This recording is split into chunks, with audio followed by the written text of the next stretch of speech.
조금 말씀의 홍수 속에서 살아가고 있죠. 그건 분명합니다. 우리가 굉장히 말씀의 홍수 속에서 살아가고 있습니다. 마음만 먹으면 굉장히 유명한 목사님들의 설교, 그리고 아주 양질의 말씀에 대한 해석을 들을 수 있습니다. 혹시 여러분이 영어를 조금 하실 수 있다면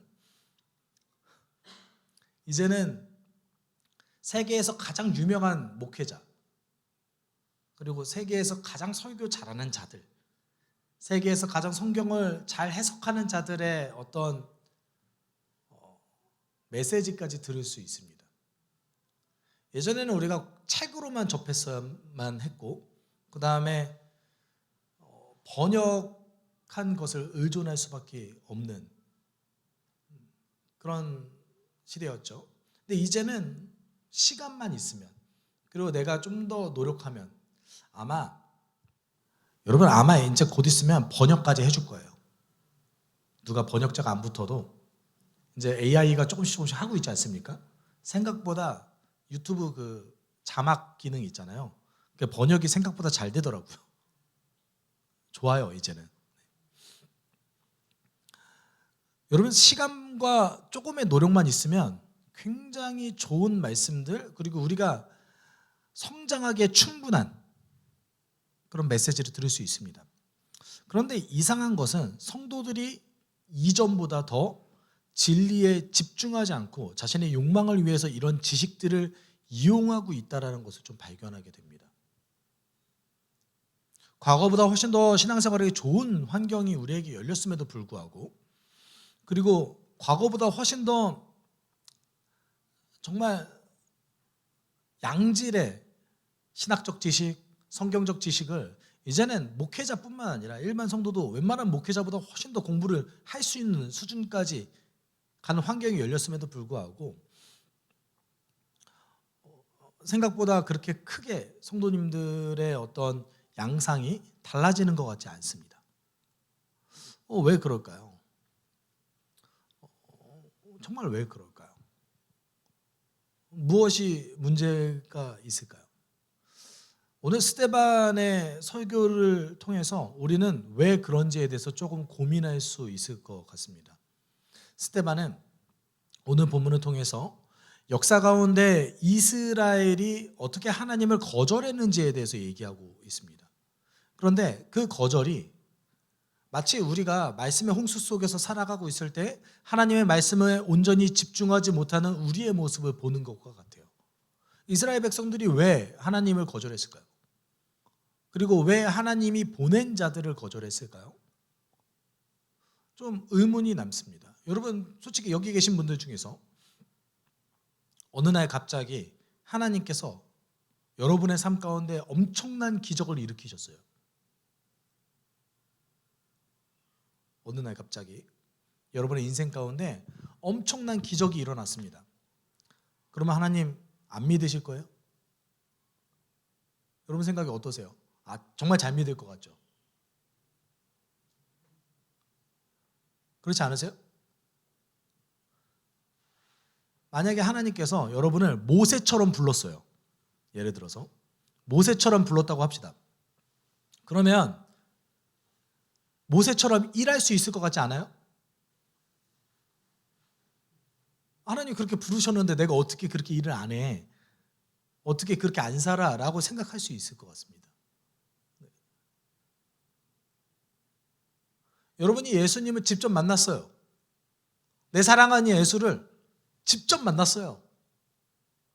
예수님 정말 잘 따라갈 것 같지 않으세요? 근데 이상한 거는 예수님을 따라다녔던 사랑하는 12제자 중에 한 명은 예수님을 배반했고, 모세와 함께했던 바로 눈앞에서 하나님의 영광을 바라봤던 이스라엘 백성들은 하나님을 거절했습니다. 심지어 엘리야와 엘리사의 그 엄청난 이적과 능력을 봤던 북이스라엘 사람들도 우상을 떠나지 못했습니다. 이게 도대체 무슨 일인 겁니까? 여러분, 광야 생활을 했던 이스라엘 백성들은 날마다 하나님의 능력을 경험했던 사람들이었어요. 그럼에도 불구하고 그들이 하나님의 어떤 구원하심과 능력을 거절했다라는 것을 오늘 스데반은 이야기하고 있습니다. 그렇다면 오늘 스데반의 설교를 통해서 우리가 어떤 태도로, 어떤 자세로 하루를 살아가야 할지, 그리고 하나님은 어떤 자들에게 능력을 보여주시고 그리고 어떤 자들과 함께 하시는지에 대해서 좀 나눠봤으면 좋겠어요. 그것이 제가 볼 때는 우리가 왜 예수를 거절하는가에 대한 어떤 힌트가 될 수 있을 것 같습니다. 여러분, 이집트 땅에서 정착하게 된 야곱 가족의 이야기를 했던 스데반은 이제 새로운 시점으로 전환합니다. 그래서 17절에 이렇게 얘기하고 있죠. 하나님께서 아브라함에게 약속하신 때가 가까이 왔을 때에 그 백성은 이집트에서 늘어나고 불어났습니다 라고 얘기합니다. 하나님이 아브라함에게 하셨던 약속이 무엇이죠? 하나님이 아브라함에게 하셨던 약속 기억 안 나세요? 스데반도 거론했죠. 너의 자손에게 뭘 줄 거다? 가나안 땅을 줄 거다, 이거였어요. 너의 자손에게 가나안 땅을 줄 거다. 근데 여러분, 가나안 땅이 그래도 우리 집 앞마당은 아니잖아요. 가나안 땅이 우리 메탄동 정도의 크기는 아니지 않습니까?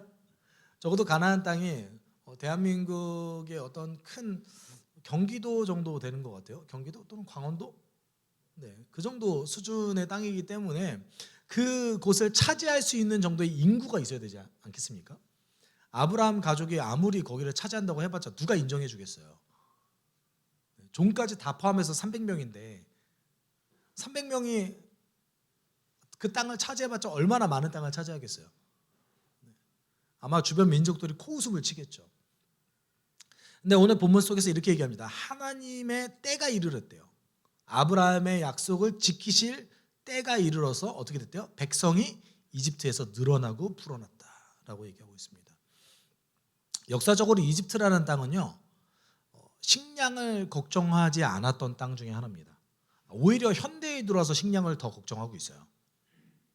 이집트가 원래는 식량 걱정하지 않는 땅이었어요. 그 땅은 나일강이 범람할 때마다 풍년이 가득했고요. 그 나일강으로부터 오는 혜택을 온전히 누리고 있었던 곳이었습니다. 오히려 이집트는 식량보다 더 걱정해야 될 게 뭐냐면 이민족의 침입이었어요. 전쟁을 훨씬 더 걱정을 많이 했습니다.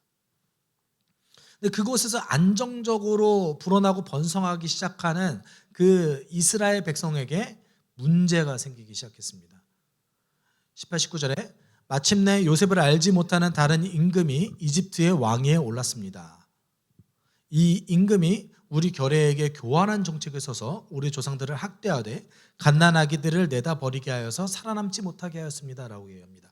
여러분, 그 요셉 시절에 있었던 왕이 역사적으로는 힉소스 왕조라고 해요.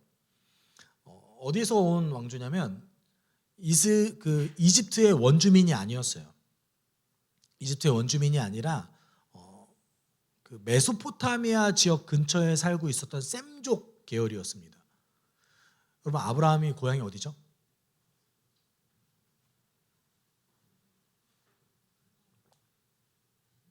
아브라함의 고향이 어딜까요? 1번 메소포타미아, 2번 갈대아 우르. 같은 거죠. 네. 두 개 다 같은 거죠. 3번 갈대아 인의 우르. 네. 여러분, 아브라함의 고향은 메소포타미아죠. 요셉이 지도층으로서 엄청 큰 반발이 없었던 이유 중에 하나, 지도층에 잘 녹아들었었던 이유 중에 하나는 그때 셈족이 이집트 전체를 차지하고 있을 때였습니다. 그런데 왕조가 바뀌었어요. 이젠 이집트 원주민의 제국이 다시 형성되어졌습니다. 그러면 이 이집트 원주민이 제일 먼저 해야 될 게 뭘까요? 자신들을 그동안 압제하고 압박했던 이민족을 탄압하는 것이 이제 그 왕조가 해야 될 일들 중에 하나였죠. 여러분, 그 요셉을 알지 못하는 새로운 왕이 이집트 왕위에 올랐다라는 것은 이제 왕조가 바뀌어서 이스라엘 민족에 대한 탄압이 시작됐다는 거예요. 근데 그 탄압이 어떤 탄압입니까? 어린아이를 죽이는 거였어요. 그냥 어린아이를 죽이는 거예요? 남자아이를 그 동족 손으로 부모가 직접 죽이라는 거였어요. 처음에는 산파 보고 죽이라고 했죠. 그 다음에는 아예 대놓고 너희들 직접 죽여.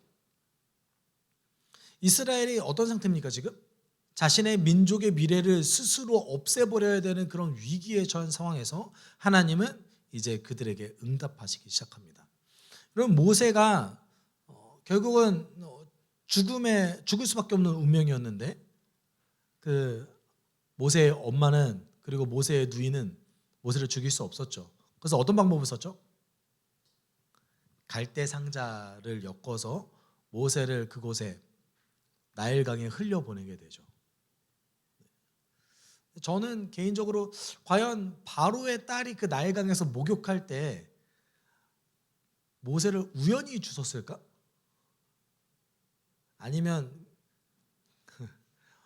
모세의 어머니와 미리암이 미리 계획했을까? 이거 좀 질문을 좀 가지고 있어요. 개인적으로는 미리 계획하지 않았을까라는 생각도 조금 합니다. 왜냐하면 원래 죽을 수밖에 없는 운명이었던 모세가 누구를 따라가요? 바로의 딸을 따라가서 왕궁에 들어가죠. 근데 모세를 누가 키워요? 엄마가 키워요. 왜냐하면 그 갈대상자를 따라가던 누이 미리암이 바로의 딸에게 이렇게 얘기하죠. 제가 히브리 여인 중에 젖이 나오는 히브리 여인을 알고 있습니다. 그분을 유모로 쓰십시오. 그래서 여러분 모세는 가장 좋은 환경에 가서 돈 걱정 없이 교육 걱정 없이 왕궁에서 생활하면서 누구의 손에 큽니까? 엄마의 손에 커요. 제 개인적인 생각은 모세는 아마 이름이 모세가 아니었을 거예요. 왜냐하면 모세라는 이름이 이집트 왕족의 이름이에요. 그 이스라엘 백성들이 이집트를 탈출했을 때 어떤 이집트 왕이었냐라고 역사학자들이 이제 대놓고 몇 가지 논쟁을 하는데, 여러분 그 이집트 왕 중에 알고 있는 왕 한 명 정도는 아시잖아요. 람세스는 아시잖아요. 맞죠? 이집트를 가장 그 전성기로 갖고 있었던 그 람세스 2세라고 얘기하는 사람들도 있고요. 두 번째는 투투모세라는 왕이었을 수도 있겠다. 여기 투투 뭐가 나와요? 모세. 모세 이름 왕족의 이름입니다. 히브리 이름이 아니에요. 그럼 모세는 가장 좋은 환경 속에서 교육도 받고 살아가지만 동시에 뭐를 잃어버리지 않고 있는 거예요? 민족의 정체성을 잃어버리지 않고 있습니다. 그래서 오늘 스데반은 모세에 대해서 이렇게 얘기하죠. 모세는 이집트 사람의 모든 지혜를 배워서 그가 하는 말과 하는 일에 능력이 있습니다. 원래 정확한 번역은 그는 능력의 사람입니다. 뭐에 대해서? 말과 하는 일에 대해서요. 말과 행동에 대해서요. 능력 있는 사람이었다라고 얘기하고 있습니다. 그럼 이 능력을 어디다 쓰겠어요? 이제 나이 40살이 되어서 동족을 위해서 내 능력을 써야겠다라고 마음을 먹습니다. 그래서 모세가 40살이 되었을 때 그의 마음에 자기 동족인 이스라엘 사람의 사정을 살펴볼 생각이 났습니다. 어느 날 그는 자기 동족 한 사람이 억울한 일을 당하는 것을 보고 그의 편을 들어서 이집트 사람을 때려 죽여서 압박받는 사람의 원한을 풀어줬습니다. 전 개인적으로 출애굽기만 놓고 봤을 때는 어떤 생각이 드냐면, 모세가 자신의 어떤 자신의 죄된 속성을 버리지 못해서 하나님의 뜻을 따르지 않고 자기 뜻대로 민족을 구원하려고 하다가 실패했다라고 저는 생각했어요. 보통 그렇게 생각하지 않습니까? 그래서 자신의 그 어떤 흥분을 이기지 못하고 자기 방법으로 이스라엘 민족을 구원하려고 하려다가 실패했구나 이렇게 생각했는데, 스데반의 해석은 좀 달라요. 스데반은 이 일에 대해서 정당한 거였다라고 얘기합니다. 우리 25절 좀 같이 읽어볼까요? 그는 자기 동포가 하나님이 자기 손을 빌어서 그들을 구원하여 주신다는 것을 깨닫는 것으로 생각하였는데 그들은 깨닫지 못하였습니다. 뭐라고 얘기합니까? 그는 자기 동포가 하나님이 자기 손을 빌어서 그들을 구원하여 주신다는 것을 지금 모세가 어떻게 생각했다라는 거예요? 나라는 사람을 통해서 하나님이 지금 민족을 향한 어떤 구원의 손길이 시작됐다라는 것을 그들이 깨닫기를 원했다. 모세는 그러기를 원했다라고 스데반이 얘기하고 있습니다. 그러면 모세가 했던 행동이 어떤 행동이었던 거예요? 하나님이 모세를 통해서 어떤 일을 시작했다라는 것이죠. 그렇다면 어떤 문제가 있는 거죠? 모세가 문제가 있었던 거예요? 이스라엘 백성이 문제가 있었던 거예요? 이스라엘 백성에게 문제가 있었다라고 지금 스데반이 얘기하고 있는 거예요. 이스라엘 백성에게 문제가 있었다. 모세는 정당하게 하나님의 뜻대로 그들을 구원하려고 했지만 이스라엘 백성들은 그것을 거절했다. 이렇게 얘기하고 있죠. 그래서 모세가 어디로 도망갑니까? 미디안 광야로 도망가요. 그곳에서 몇 년의 세월을 보내죠? 40년의 세월을 보냅니다. 여러분, 우리가 스데반이 얘기하는 것을 조금 주의해서 볼 필요성이 있어요. 어떤 것을 볼 필요성이 있냐면, 첫 번째는 모세가 모세의 능력을 이용해서 하나님이 모세를 사용하셨어요. 스데반이 그렇게 얘기하고 있어요. 지금 모세가 배운 그 말과 행동, 그리고 이집트에서 배웠던 그 놀라운 지혜를 하나님께서 이용하셔서, 그 사람을 이용하셔서 이스라엘 백성들을 위한 어떤 구원을 하기 시작하셨다라고 이제 얘기하고 있습니다. 그런데 이제 방법을 바꾸세요. 하나님께서 모세가 나이가 80이 됐을 때, 사실 나이 80이 됐을 때 뭘 얼마나 대단한 걸 할 수 있겠어요. 나이 80이 됐을 때 그것도 이제는 광야 생활 40년을 했어요. 맨날 양만 쳤어요. 옛날에 기억이나 날까 모르겠어요. 옛날에 자신이 배웠던 것들, 예전에 자신이 했던 것들이 기억이나 났을까요? 그때 하나님께서 모세를 다시 만나 주십니다. 그리고 이스라엘 백성 가운데로 보내죠. 이것에 대해서 35절에 스데반이 이렇게 얘기합니다. 이 모세로 말하면 이스라엘 백성이 누가 너로 우리의 지도자와 재판관으로 세웠느냐 하고 배척한 사람인데, 하나님께서는 바로 이 모세를 가시나무 떨기 속에 나타난 천사에 능한 손길을 붙여 지도자와 해방자로 세워서 그들에게로 보내셨습니다. 한번 거절당했죠. 모세가 한번 거절당했어요. 한번 거절당한 자를 다시 하나님께서 불러서 그들에게 보냈습니다. 지금 스데반이 하고 있는 어떤 말들이 모세가 누구의 예표라고 얘기하고 있는 거예요. 지금 예수님의 예표라고 얘기하는 거예요. 거절당했던 자가 구원자로 세워져서 다시 보내줬습니다. 예수께서 십자가에 달리실 때 모든 백성이 예수를 거절했어요. 몇몇 소수를 빼고. 그리고 그 십자가에 달리신 예수를 하나님께서 다시 일으켜 세우셔서 구원자로 세우셨죠.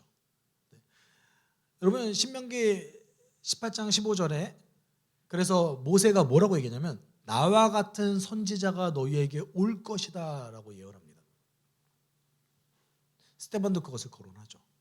여러분, 이 모세가 이제 하나님께서 모세를 위해서 하시는 그 일, 모세를 통해서 하시는 일의 방법이 이제 바뀌었다는 것을 얘기해요. 36절 좀 같이 읽어볼까요? 이 사람이 이집트 땅과 홍해에서 놀라운 일과 표징을 행하여 그들을 이끌어냈으며 40년 동안 광야에서 그러한 일을 행하였습니다. 처음에는 모세가 가지고 있는 어떤 힘과 능력, 하나님께서 그것을 이용하려고 하십니다. 여러분, 우리도 보통 그렇잖아요. 우리도 보통 하나님께서 우리가 가지고 있는 것을 이용하셔서 이 땅 가운데 일하시지 않습니까? 모세도 그랬어요. 처음에 스데반에 의하면 그랬대요. 근데 이스라엘 백성들이 그 하나님의 일이 시작된 것을 시작하자마자 거절했어요. 모세는 좌절했죠. 그런데 이제 모세를 다시 부르셨을 때는 방법을 바꾸셨어요. 어떻게 방법을 바꾸셨어요? 아예 이제 내가 일하는 거야 확실하게 드러내셨어요. 여러분 가운데 혹시 모세의 10가지 재앙을 외우시는 분 계십니까? 또는 뭐 10계명 정도는 외우신다고 제가 믿어요. 여러분, 그렇게 굉장히 하나님이 놀라울 정도로 역사를 하셨어요. 여러분, 이스라엘 역사 가운데서 출애굽하는 과정하는 그 모든 그 기적들, 그것이 이스라엘 전체에 있었던 기적들보다 아마 많았을 겁니다. 그냥 확실히 내가 이래, 지금 나 일하고 있어, 내가 너희를 구원해 줄 거야, 살려줄 거야. 상상해 보십시오. 여러분, 이스라엘 백성들에게 모세가 이스라엘 백성들을 이끌고 가면서 얼마나 힘이 났겠어요. 와, 자기 하는 일마다 다 돼요. 심지어 바다도 갈라져요. 아마 제가 하나님께서 홍해바다로 처음 인도하셨을 때 저는 원망했을 것 같아요. 하나님, 왜 여기죠? 여기를 뭐 어떻게 하라는 거죠? 뒤에 병거가 오고 있는데 제가 어떻게 해야 되죠? 전 이랬을 것 같아요. 심지어 바다까지 갈라주세요. 세계 최고의 군대가 자기를 쫓아오는데 그 최고의 군대가 바다에서 수장되는 모습까지 지켜보게 하십니다. 여러분, 이 정도 하셨으면 백성들이 거절하지 않아야죠. 맞죠? 어떨 것 같아요? 그게 맞는 거 아니에요? 하나님이 이 정도 하셨으면 이제는 거절하지 않겠지. 근데 상상도 할 수 없는 일이 벌어집니다. 그러나 우리 조상들은 그의 말을 들으려고 하지 않았고 그를 제쳐놓고서 어디로 가려고 해요? 이집트로 돌아가고 싶어 했습니다. 아니, 왜? 여러분, 어떤 것 같으세요? 왜 그랬을까요? 왜 이스라엘 백성들은 하나님의 영광과 능력을 정말로 많이 받고 하나님이 직접 일하신다라고 이야기하고 있음에도 불구하고 하나님을 거절하고 이집트로 다시 돌아가려고 했을까요?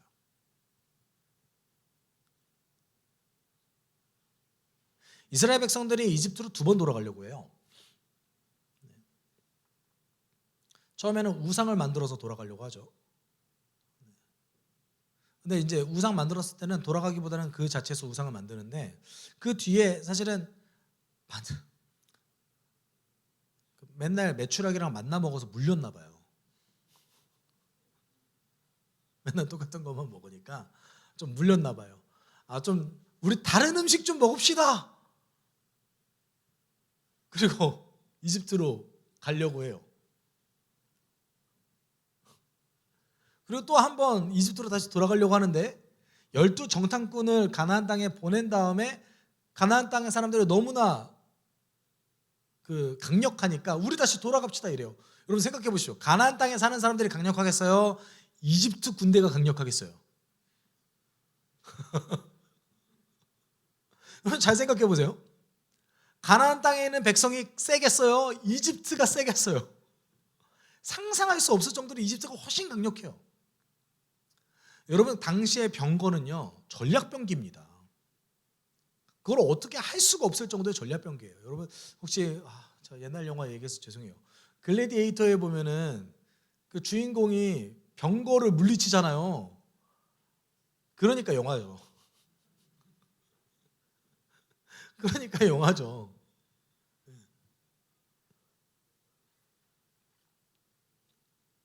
그 전략병기가 있는 곳, 그것도 전략병기가 한두 대가 있습니까? 600대가 따라왔다 그랬어요. 하나님께서 그 전략병기 600대를 다 때려부시는 걸 눈으로 봤는데 가나안 땅에 들어가지 못하고 다시 이집트로 돌아가려고 합니다. 여러분, 구약 성경을 보면 하나님 조금 너무해 보이시죠? 왜 이렇게까지 심판하시지? 아니신가요? 전 좀 너무해 보일 때가 있어요. 우리 하나님 정말 사랑의 하나님 맞으실까? 구약 성경을 읽으면 좀 무서워요. 근데 여러분, 하나님의 심판, 하나님을 거절한 자들을 향한 심판이 2가지 종류가 있습니다. 하나는, 첫 번째는 즉각적인 심판이 있어요. 즉각적인 심판이 있습니다. 여러분, 즉각적인 심판은 언제 일어날까요?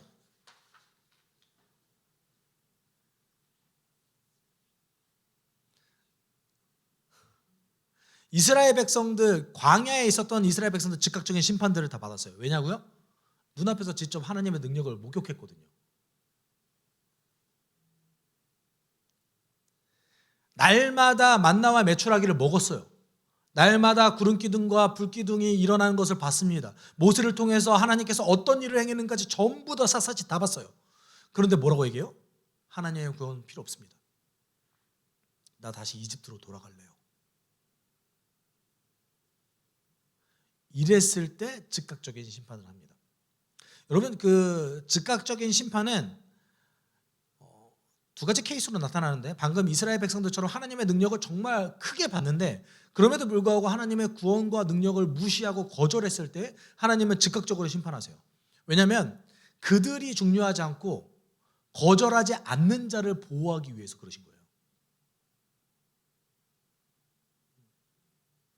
너희들 안 되겠다.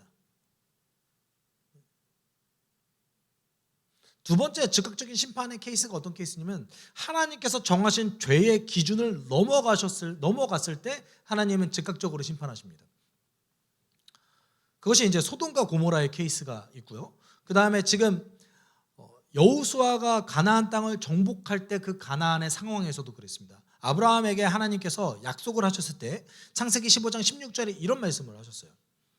너희 자손은 4대째가 되어서야 이 땅으로 돌아올 것이다. 아모리 사람들의 죄가 아직 벌을 받은 만큼 이르지 않았기 때문이다. 가나안에 살고 있는 사람들의 죄가 하나님의 기준선을 넘어가지 않았기 때문에 아브라함에게 땅을 줄 수 없다라고 얘기하신 거예요. 그러면 여러분, 여호수아가 가나안 땅을 정복할 때 세 성을, 여리고, 아이, 하솔성 완전하게 진멸시킵니다. 근데 그 진멸시킨 이유가 뭐예요? 그 성이 하나님이 얘기하신 그 죄의 기준선을 넘어갔기 때문에 진멸시킨 거예요, 사실은. 여러분, 하나님이 진멸시키라는 명령을 4번 내리세요. 여호수아가 가나안 땅을 정복할 때 3번 있고요. 한 번 더 있습니다. 언제인 줄 아세요?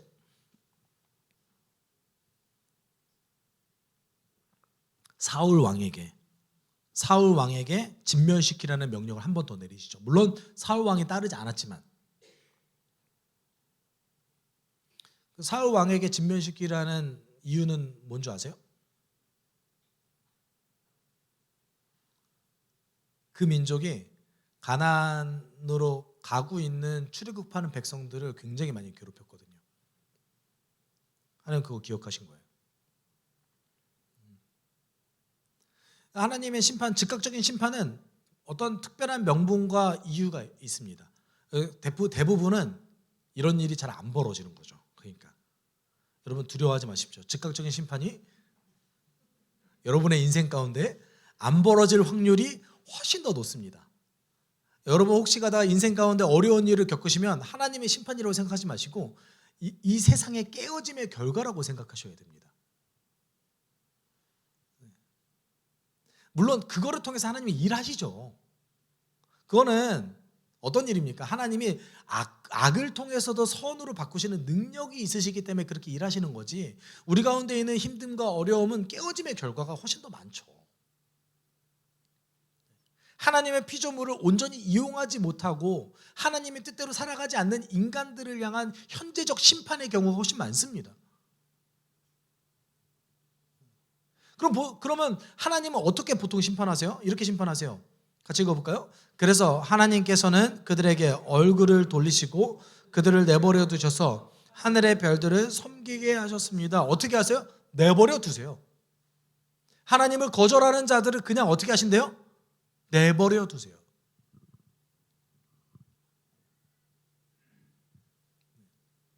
로마서 1장 24절에 이렇게 얘기하고 있죠. 그러므로 하나님께서는 사람들의 마음에 욕정대로 하도록 더러움에 그대로 내버려 두시니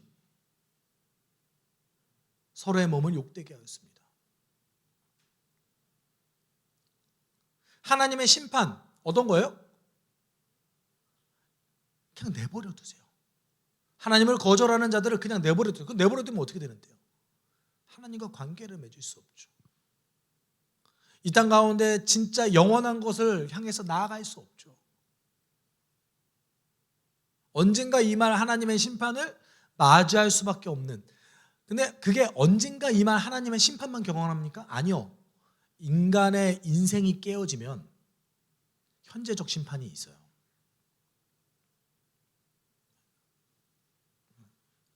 인간의 인생이 깨어지면 현재적 심판이 있습니다.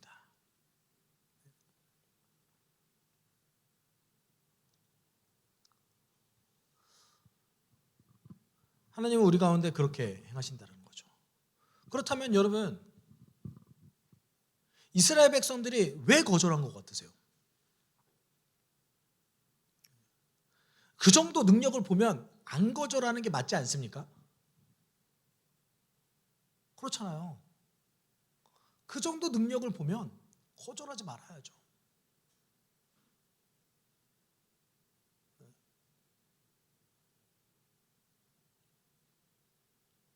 하나님의 능력을 본 것보다 하나님이 정하신 인생보다 뭐가 더 중요한 거예요? 내 욕망이 더 중요한 거예요. 그래서 거절한 거예요. 아주 단순합니다. 하나님이 이야기하신 인생보다, 하나님이 이끄시는 구원의 길보다 뭐가 더 중요하다? 내 욕망이 더 중요해서 하나님을 거절한 거예요. 그럼 가룟 유다 보세요. 가룟 유다가 눈앞에서 예수께서 병을 고치시는 것을 날마다 봤어요. 자기 눈앞에서 3년 내내 그걸 봤어요. 3년 내내 하나님의 복음을 들었습니다. 하나님 나라에서 들었고 하나님 나라 복음에 대해서 들었습니다. 예수 그리스도의 십자가 부활에 대해서도 들었습니다. 3년 내내. 근데 어떻게 했어요?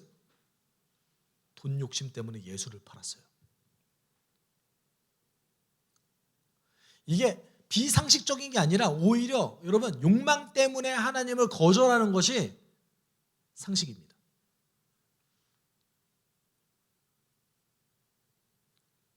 욕망 때문에 하나님을 거절하는 것이 어찌 보면 더 상식적인 거예요. 엘리야와 함께 영적 대결을 하던 아하방, 여러분 아하방이 결국 하나님을 따라갔습니까? 눈앞에서 하나님의 불이 떨어져서 하나님께 드려질 제물이 번제로 드려지고 있는 장면까지 보고 바알과 아세라 선지자들이 죽임당하는 것을 눈으로 목격했음에도 불구하고 자신의 욕망을 버리지 못했어요. 왜요? 하나님을 따라가다 보면 어떻게 살아야 되니까? 약자를 위해서 살아야 되니까. 그거 하지 못한 거예요. 여러분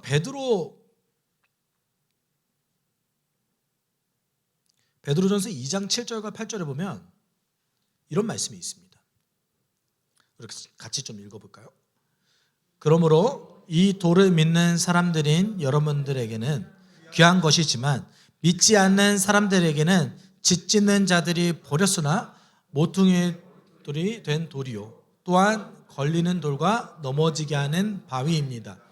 그들이 걸려서 넘어지는 것은 말씀을 순종하지 않기 때문이며 또한 그렇게 되도록 정해 놓으셨기 때문입니다. 아멘. 여러분, 우리는 왜 예수를 거절할까요? 나는 왜 예수의 명령을 온전히 따르지 못하고 거절하면서 살아가고 있을까요? 내가 주인 돼서 사는 게 더 좋아서요. 베드로전서 2장 7절과 8절 그래서 뭐라고 얘기합니까? 예수를 믿지 않는 자들에게는 어떤 돌이래요? 걸려 넘어지게 하는 돌이래요. 사람들은 예수를 믿지 않는 사람들은 뭐라고 얘기합니까? 예수를 믿으면 내 인생이 손해야. 어떤 그리스도인들은 예수를 믿으면 고난밖에 없어라고 생각하는 분들도 있습니다. 근데 사도 베드로가 뭐라고 얘기해요? 믿는 자에게 예수는 어떤 돌이래요? 모퉁이의 머릿돌이래요. 누군가에게는 거절당하고 누군가에게는 배척당했던 이 돌, 쓸모없게 버려졌던 이 돌이 예수를 믿는 자에게는 모퉁이 돌이 뭡니까?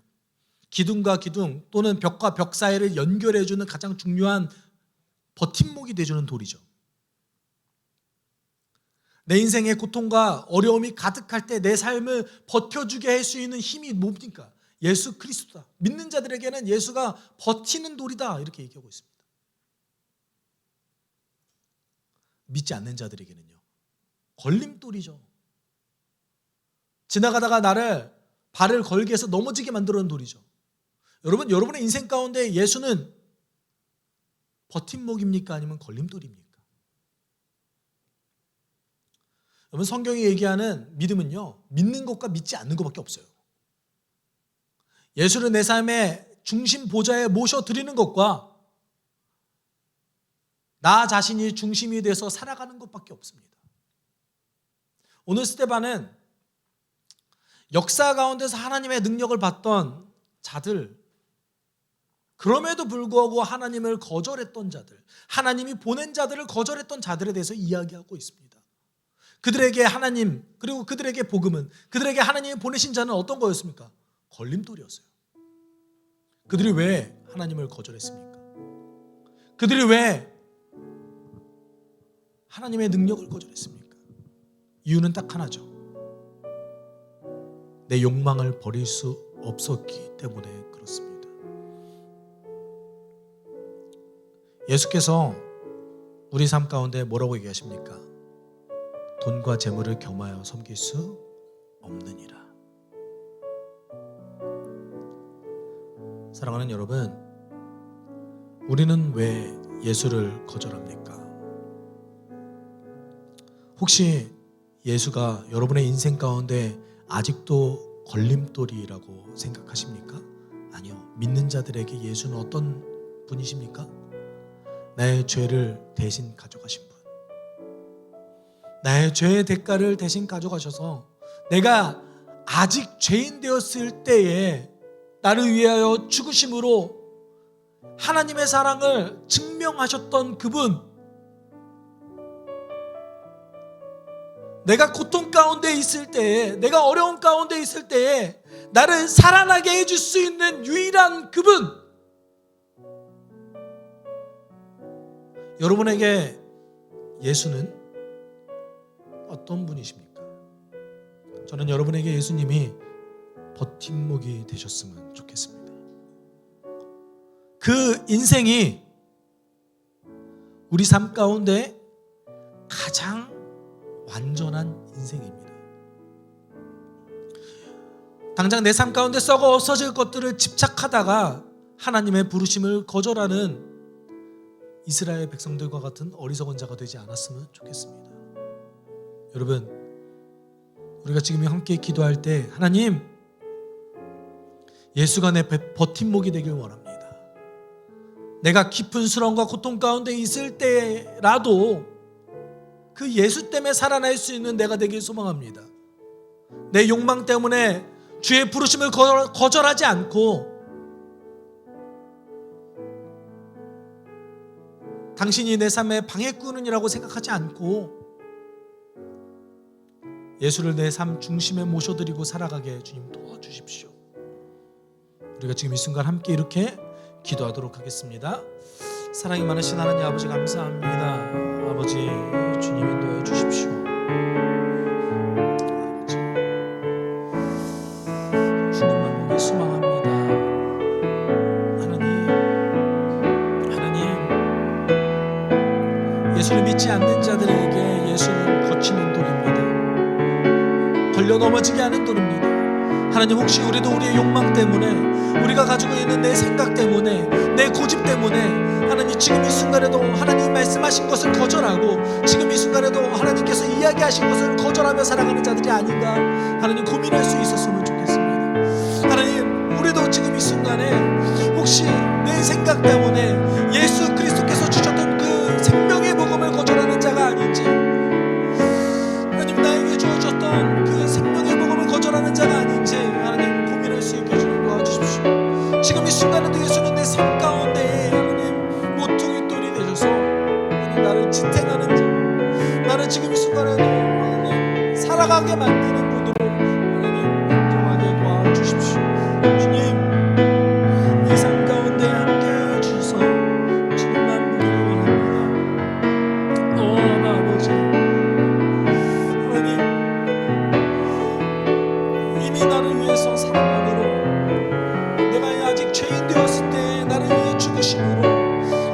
사랑을 우리 가운데 증명하셨던 그 하나님의 놀라운 은혜를 내가 경험할 수 있게 도와주십시오.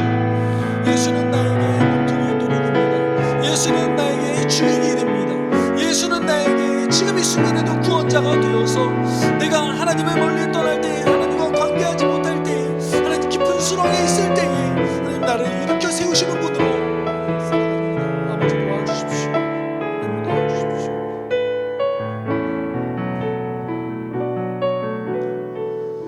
사랑이 많으신 하나님 아버지, 오늘도 우리를 불러주심에 감사를 드립니다.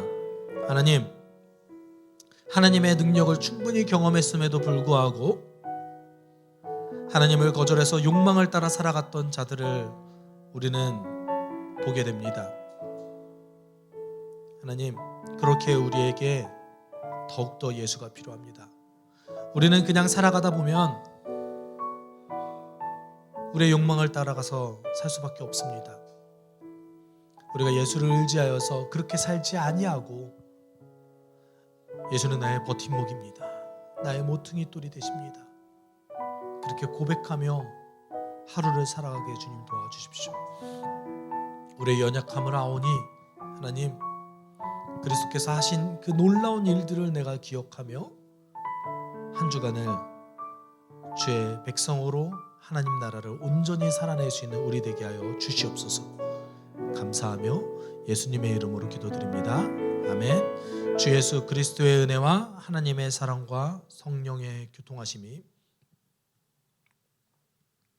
오늘도 예수를 주인으로 모셔 하나님 나라를 온전히 살아내길 소망하는 숲속교회 성도들 위에 함께 있을지어다. 아멘.